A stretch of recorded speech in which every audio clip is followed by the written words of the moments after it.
good energy in the building today. It's nice to come in on a Monday after a win, and you kind of forgotten what that feeling felt like, and so it's good to get back in that vibe. But now we got to put that game behind us and move on. We got a big divisional game. We haven't played Cleveland this year. They got a really good team, tons of talent. That'll be a tough test for us, and it's a good chance for us to go and go get our first divisional win. So I think the guys have responded well so far today, but the biggest thing is now we got to learn how to handle winning and find a way to be consistent with this, because although that was our first win and it's a good step in the right direction, now the key is you got to be consistent with it. You can't change your approach. You can't just wash away some of the things that we did poorly yesterday. Oh, well, we won. That's okay. No, we got to maintain that standard and find out that consistency that's going to lead to more wins. And that'll be the challenge for our guys to handle that this week. And I expect them to respond the right way, and excited to see it on the practice field and in the meetings and carry over to next Sunday. So excited for this opportunity. Have you been invited to your kid's school to be the secret reader or anything like that? No, they did have normally they wear a uniform, and today they got to wear their Bengals gear after the win. Right. So it's a nice little email they got last night. Yeah. How was the wine? Good. Good. So that's always a challenge. I mean, handling successes. Yeah. What do you think?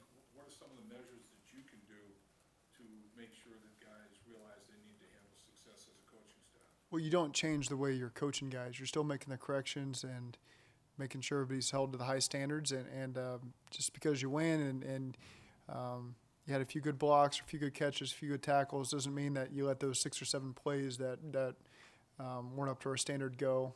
And I think our assistant coaches have done a great job of that throughout today. And the guys want to be held accountable. They see that there were even more plays yesterday out there that we didn't make that we could have made that could have really helped us in a lot of ways. And we're going to need that going forward, because that game didn't come down to the last possession necessarily, but we're going to be in some here down the stretch that are. And so we can't let anything slide at this point.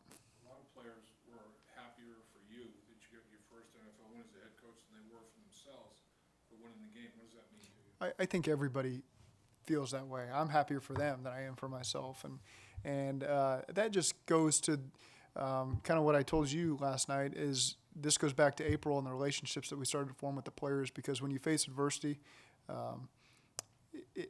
when you face some tough times, it is easy to point fingers and blame, and if there's no relationship there, that's a very easy thing to do. But when the players know that you have their best interests in mind and that you're working your tail off to make them a better player and put them in a position to win, then when things do go tough, they trust you, and there's love in that relationship. And so I think that just kind of goes to your point, is everybody felt good for everybody else. No one felt good for themselves. They felt good for everybody else, and that's what you want, and that's going to lead us down a road of much success in the future.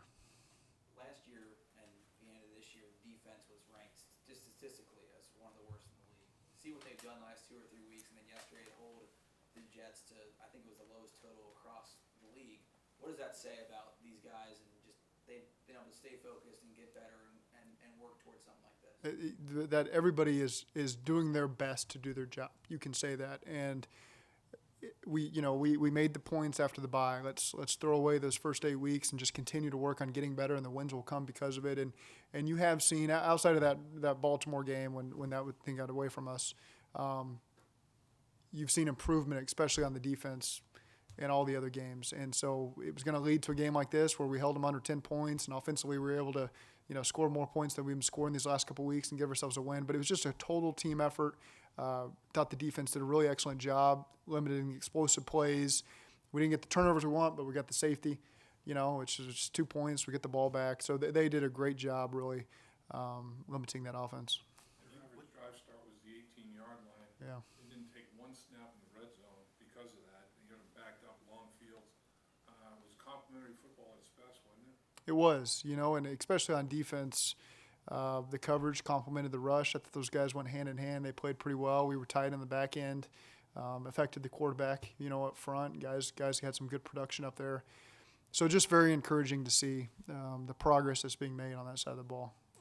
Lewis kind of talks about how he has tried so many different things this year, and it's just is that more than you maybe expected, and do you feel like that has started to been part of what started to pay off defensively? Is that you have found the wrinkles that work best for your group? I think that's a great way to put it on both sides of the ball, really. Is you certainly show up with a plan of these are things I've done in the past, these work, but then you just got to fit the personnel as it goes. And that's just what do these guys do best? What do they seem to struggle with? Sometimes you figure that out in training camp. Sometimes it takes a couple games into the season.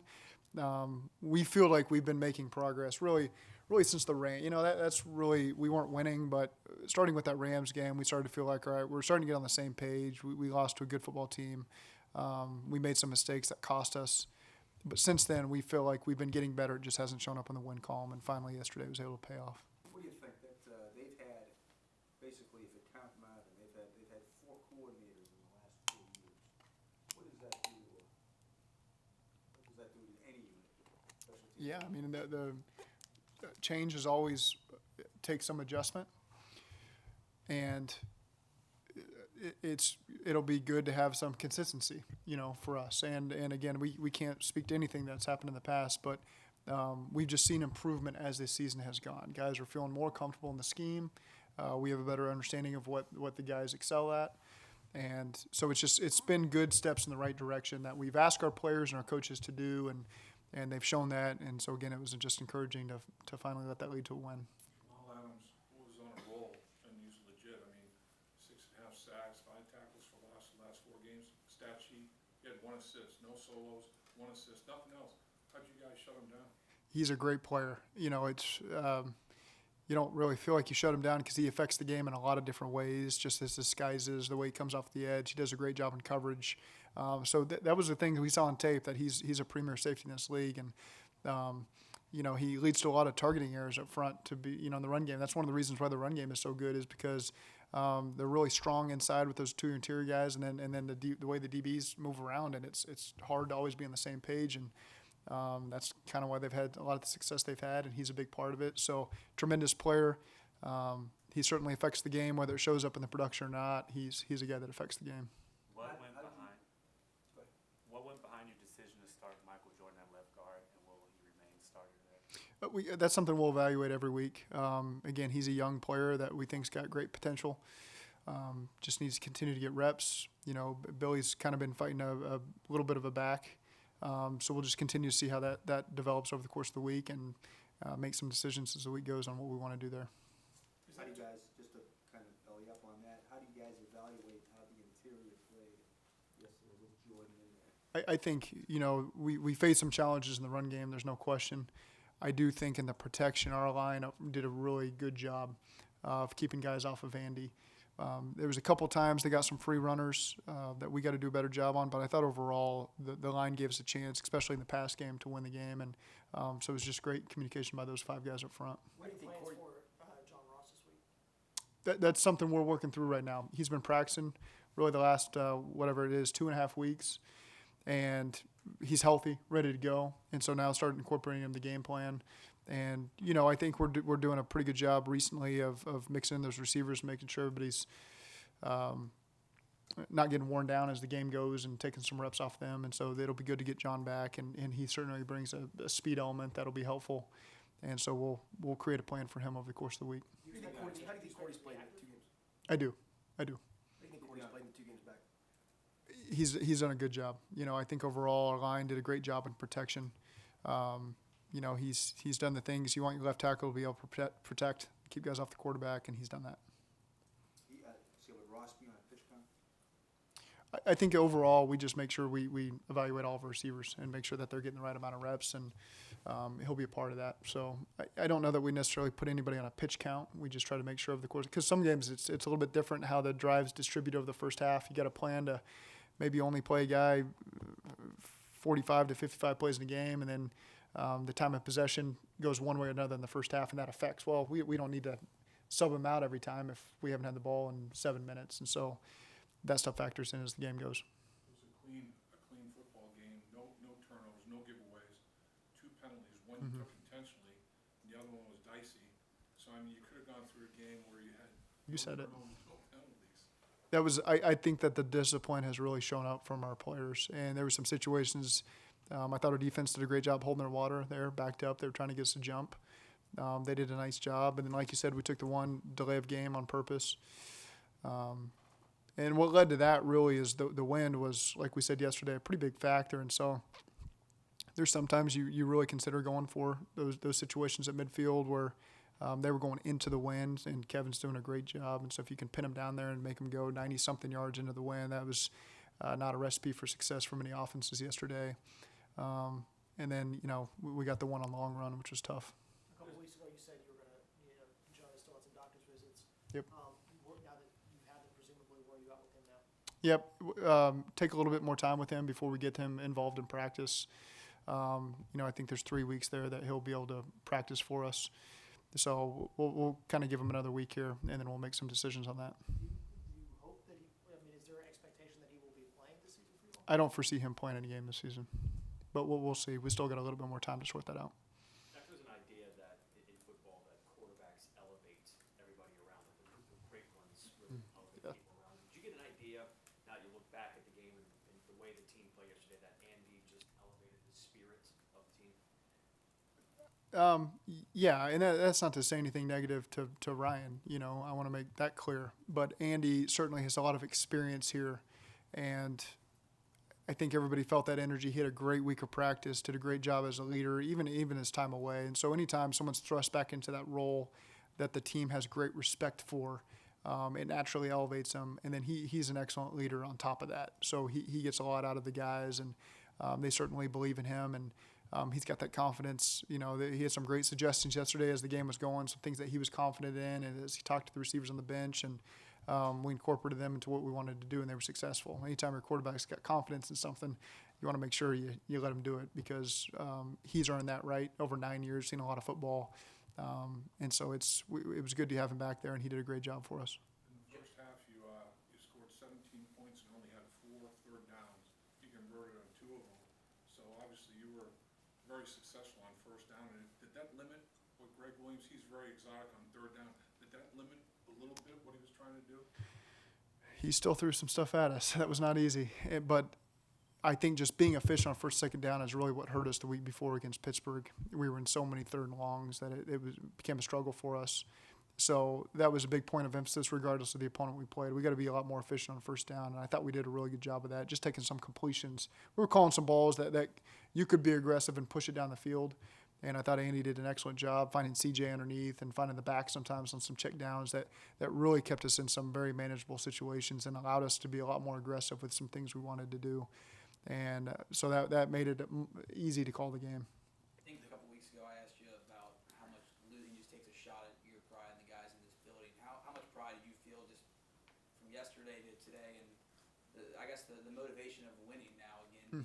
How much pride do you feel in this building with this group now? Yeah, so much, because just all that work that's been put into it, for it to finally show up, and the one thing everyone really measures.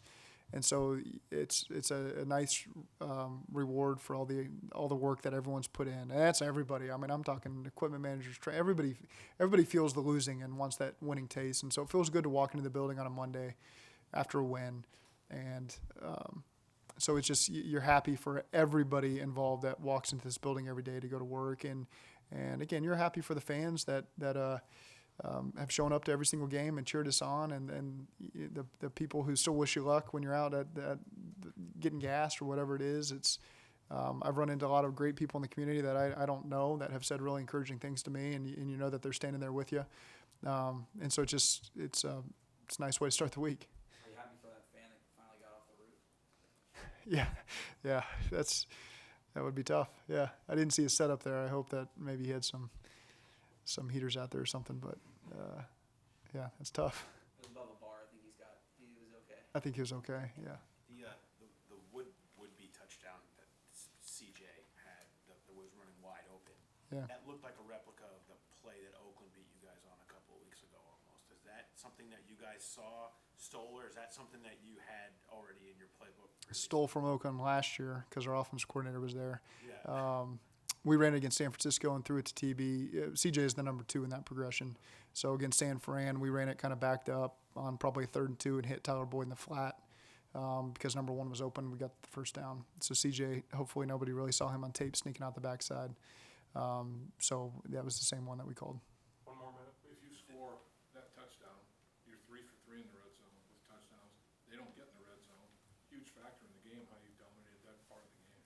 It is, but you go back to that play, and those are the ones that we can't just let go. You know, we got to find a way to maybe put a little bit more touch on it, lay out whatever it is that we got to get together on that and make sure we don't lose those 4 points, because there's going to be some games down the stretch where we need those plays. And so you can't just let them go. We got to find a way to correct it on both sides there. So just the plays like that, you got to make sure we're staying on top of.